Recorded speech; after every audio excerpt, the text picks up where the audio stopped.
আমরা x to the power 2 plus 1 by x to the power 2 বা x to the power 3 plus 1 by x to the power 3 বা minus আমরা শিখেছিলাম। আজকে আমরা দেখব x to the power 4 plus 1 by x to the power 4 কিভাবে বার করতে হয়, এবং এর নিয়মটা আমি দেখবেন আপনাদের পূর্বের ক্লাসে দেখিয়ে দিয়েছিলাম। পাওয়ার যদি 4 থাকে তাহলে নিয়মটা কি না, 4 পাওয়ারটা কার ডবল, স্কয়ারের ডবল। তাহলে স্কয়ার যা থাকবে, স্কয়ারের যে নিয়মটা থাকবে তার ডবল করতে হবে আমাকে। তাহলে স্কয়ারের কি নিয়ম ছিল? স্কয়ারের নিয়ম ছিল এক্স স্কয়ার মাইনাস 2, এটা ছিল স্কয়ারের নিয়ম।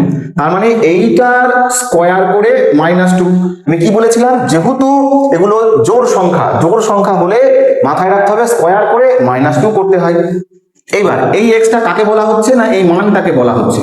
অর্থাৎ 3 স্কয়ার মাইনাস 2 টোটালটার স্কয়ার মাইনাস 2। তাহলে 3 স্কয়ার কত হয় 9, 9 থেকে 2 বাদ দিলে 7, 7 এর স্কয়ার কত হয় 49 মাইনাস 2।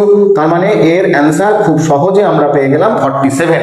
ঠিক এরকম ভাবে আরেকটা অঙ্ক নিচে দেওয়া আছে, এটা করার চেষ্টা করুন।